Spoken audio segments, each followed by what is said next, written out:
آج وہ خط کا جواب دینے کے لیے AI آ گیا ہے, آرٹیفیشل انٹیلیجنس آ گیا ہے.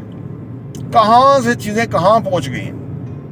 ایک مناسب پڑا ہوا بندہ بھی AI کو کہے کہ بھائی یہ میرا مفہوم ہے کہنے کا, یعنی میں جواب دینا چاہتا ہوں, تو وہ آپ کو ایک بہترین مفہوم ویری گڈ انگریزی وہ کر کے آپ کو دے دے گا, آپ اگلے کو فارورڈ کر دیں.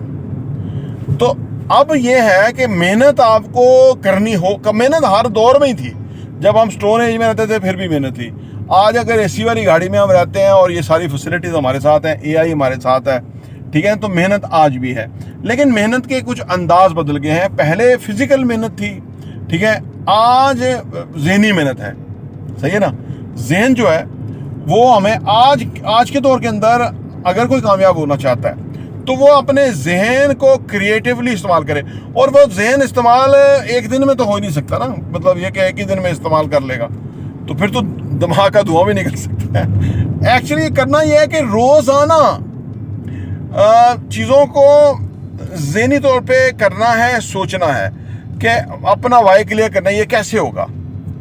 تو وہ پھر آپ کا جو ہے نا تو وہ پتہ لگ جائے گا یہ ایسے ہوگا, یا یہ اس سے یہ ہو سکتا ہے, اس طرح سے یہ ہو سکتا ہے, یا یہ کرنے سے یہ مسئلے حل ہو سکتے ہیں, یا یہ مسئلہ اس طرح سے حل ہو سکتا ہے. تو یعنی محنت اتنی ہی درکار ہے. اب ہو یہ رہا ہے کہ لوگ نا زیادہ تر اور یہ نئی پود تو بہت ہی زیادہ نا, کیونکہ یہ نئی پود سمجھتی ہے کہ ابھی ہمیں آج اتنے ساری سہولت کے ہوتے ہوئے ہمیں کوئی پسینہ بہانے کی ضرورت نہیں ہے, ٹھیک ہے نا. اور جب ان کا پسینہ بہہ جائے تو وہ سمجھتے ہیں کہ ہمارے ساتھ تو کوئی ظلم عظیم ہو گیا ہے, کیونکہ اتنی کمفرٹیبل زندگی کے اندر ہمارا پسینہ بہہ رہا ہے. تو وہ سمجھتے شاید یہ جو ہے نا ایک ہمارے ساتھ ہوا ہے. یہ اگر کوئی سمجھتا تو جو یہ سمجھے کہ یار کیونکہ یہ جو ٹاسک ہے یا یہ ٹارگٹ ہے جو اچیو کرنے کے لیے, اگر یہ اتنا آسان ہوتا تو ہر دوسرا بندہ کر رہا ہوتا, جو کہ نہیں کر رہا. ٹھیک ہے نا. لوگ بزنس نہیں کر رہے, نوکری کر رہے ہیں, بہت کم بزنس کر رہے ہیں لوگ. کوئی نئے اسٹارٹ اپس, نئے لڑکے 18-20 سال کے 22 سال کے کتنے ہیں جنہوں نے شروع کیے ہیں؟ بہت کم. کیونکہ وہ تو ہمارا تو خیر یہ تو امریکہ اور اسرائیل اور یہ لوگ ممالک کر رہے ہیں. ہمارے ہاں تو پہلی بات یہ ہے کہ ہمارا ایک کلچر نہیں ہے. دوسری بات یہ ہے کہ جو کلچر تو خیر ہم اپنا خود بھی بنا بھی سکتے ہیں نا, لیکن نوجوان نسل جو ہے وہ اتنا اس کے لیے پریپیئر نہیں ہے, کیونکہ یہ ایک چیلنج ہے جس کو لینے کے لیے بندے کو مشکل سے گزرنا پڑ جاتا ہے. اگر آپ مشکل سے گزرنے کے لیے ریڈی ہیں, کوئی ریڈی ہے, تو آسانیاں تو بہت آئیں گی آنے والے ٹائم میں آگے جا کے. لیکن اس وقت ٹو اسٹارٹ ود بہت مشکل ہے. ٹھیک ہے نا. کہ آپ نے پہلے اپنی فاؤنڈیشن سیٹ کرنی ہے. فاؤنڈیشن سیٹ کر کے پھر آپ نے اپنے آپ کو اپنے ونگز جو ہیں وہ کھولنے ہیں. پھر آپ نے فلائی کرنا ہے. ٹھیک ہے نا. اب یہ پورا پروسیس ہے. اس کے لیے ہارڈ ورک چاہیے, ڈسپلن ہونا اس کے لیے چاہیے, ایکسٹرا اوور کام کرنا چاہیے. ٹھیک ہے. لوگوں کو اپنے ساتھ لے کے چلنے کی صلاحیت اور ایبلٹی ہونی چاہیے. تو یہ ساری چیزیں بہت مشکل ہیں. ٹھیک ہے نا.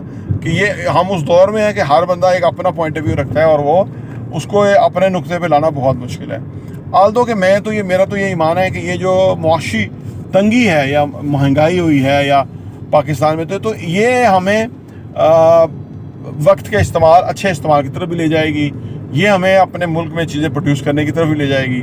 یہ ہمیں احساس ہمارے اندر پیدا ہوگا, کیونکہ جتنی کمرشلزم ہوتا ہے اس کے اندر پھر آپ اپنے لیے کوئی نہ کوئی ذمہ داری سنبھالتے ہیں, یا آپ اپنے ٹائم کو جو بھی ایکسٹرا ٹائم تھا اس کو آپ کسی اور جگہ یوٹیلائز کرتے ہیں, سو دیٹ کہ آپ پیسہ کما سکیں اور اپنی جو بیسک نیڈز ہیں ان کو فلفل کر سکیں. تو یہ ایک طرح کا ایک پروسیس ہے جو کہ لانگ ٹرم بھی ہے, اور اس میں اتنی بڑی کامیابی نہیں ہے. لیکن بڑی کامیابی جو ہے وہ اس میں ہے کہ جب ہم یہ ریئلائز کر لیں کہ زندگی مشکل ہے, اس کے لیے ہمیں چیلنجز درپیش ہوں گے, اور ان چیلنجز کو ہم نے سولو کرنا ہے, ان سے ہم نے آگے بڑھنا ہے, اور ہم نے کوالیفائی کرنا ہے ایک بہترین لائف کے لیے. اور اس کے لیے ابھی محنت, شدید ترین محنت, ہارڈ ورک اور ویری ہارڈ ورک چاہیے تاکہ ہم وہ اچیو کر سکیں. پراپرٹی انٹرویو دیکھنے کا بہت بہت شکریہ.